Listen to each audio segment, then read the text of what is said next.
இரண்டு பொது மைய வட்டங்களின் ஆரங்கள் முறையே இரண்டு பொது மைய வட்டங்கள். இரண்டு பொது மைய வட்டங்கள்னா எத்தனை வட்டங்கள்? மையம் பொதுன்னு சொல்லிட்டாங்க. அப்ப மையம் எத்தனை தான் இருக்கும்? அந்த ஒரு மையத்தை வச்சு எத்தனை வட்டம் வரைய போறோம்? கொஞ்சம் என்கிட்ட காம்பஸ் இல்ல, நான் அப்படியே இது வர போறேன். வட்ட மாதிரி இல்லைனாலும் வட்ட மாதிரி அட்ஜஸ்ட் பண்ணிக்கோங்க. இந்த ஒரு வட்டம்,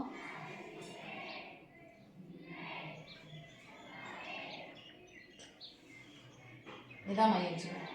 இரண்டு பொது மைய வட்டங்கள். இரண்டு பொது மைய வட்டங்கள் மையம். ஓகேவா? இந்த மையத்தை வச்சு ரெண்டு வட்டங்கள் இருக்கு. அதுல சிறிய வட்டத்தின் ஆரம், ஆரம்னா என்னது? வட்டத்தின் மையத்திலிருந்து வட்டத்தின் ஒரு புள்ளி, அது குறையான தூரம் தான் அது ஆரம். சிறிய வட்டத்தின் ஆரம் 4 சென்டிமீட்டர் 5 சென்டிமீட்டர் ஆகும்.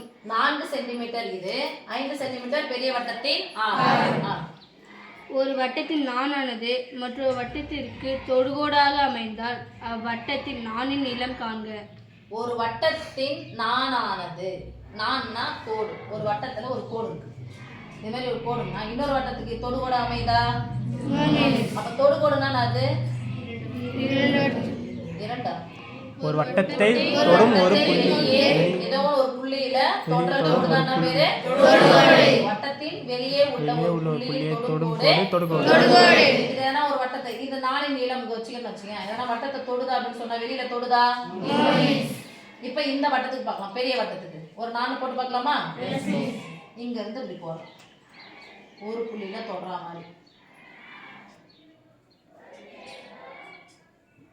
ஒரு வட்டத்தின் நானானது மற்றொரு வட்டத்திற்கு தொடுகோடாக அமைதா? தொடுகோடு அமைதா?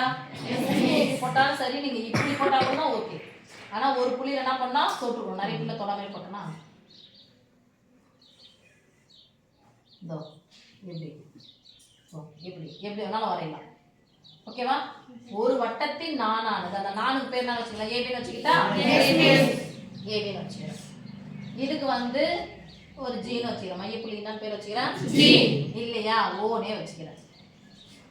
இப்ப பாருங்க, இங்க இருந்து மையத்திலிருந்து சிறிய வட்டத்தின் இந்த வட்டத்தை தொடும் புள்ளி பேர் என்ன சொல்லுவோம்?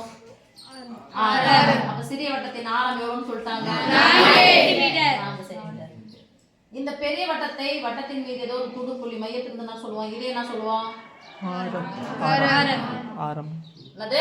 ஆரம். இது சிறிய வட்டத்தின் ஆரம், இது பெரிய வட்டத்தின் ஆரம். இது எத்தனை கொடுத்துறாங்க? பெரிய வட்டத்தின் ஆரம். அவங்க நானின் நீளம் கேக்குறாங்க. நானின் நீளம் கண்டிப்பா இந்த வட்டத்துக்கு இந்த வட்டத்துக்கு இந்த புள்ளி என்ன புள்ளியா இருக்கும்? மையப்புள்ளி. மையப்புள்ளி. இந்த மையப்புள்ளி பேர் எம்னு வச்சுக்கிட்டா சரி, நீங்க ஜாயின் பண்ணி வச்சிருங்க. இப்போ எதனுடைய நீளம் கேக்குறாங்க? ஏபி நீளம் கேக்குறாங்க. ரைட் தானே? ஏபி நீளம் கேக்குறாங்க. இப்போ இத வச்சு நான் ஒரு இது வரைஞ்சிருக்கல, என்ன முக்கோணம்?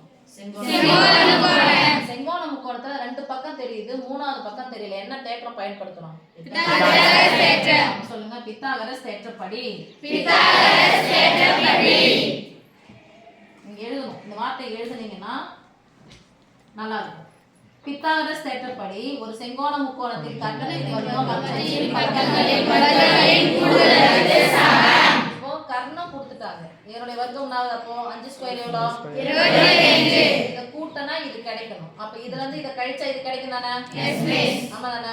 ஏற்கனவே உங்களுக்கு பித்தாகோரியன் தொகுதிகள் தெரியும், அதை வச்சு இங்க ஆன்சர் ஈஸியா போடலாம். ஆனா சொல்லுங்க, 25ல இருந்து 4 ஸ்கொயர் எத்தனை?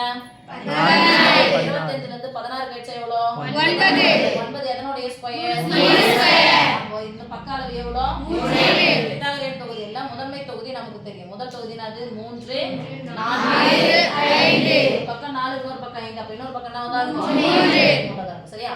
பித்தாகரஸ் தேற்றப்படி செங்கோண முக்கோணம். அப்ப AM = 4,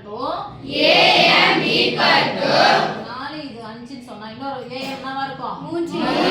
அழகு எதல கொடுத்திருக்காங்க? சென்டிமீட்டர். 3 சென்டிமீட்டர். அவங்க 4 நீளம் தான கேக்குறாங்க. அப்ப இது 3னா m ன்றது ஏற்கனவே என்ன சொல்றோம் நம்ம? மையப்புள்ளி. அப்ப இது என்னவா இருக்கும்? 3. அப்போ 4 இன் நீளம் AB AB = 3 இது 3 am plus mp என்ன சொல்லுங்க 3 plus 3 plus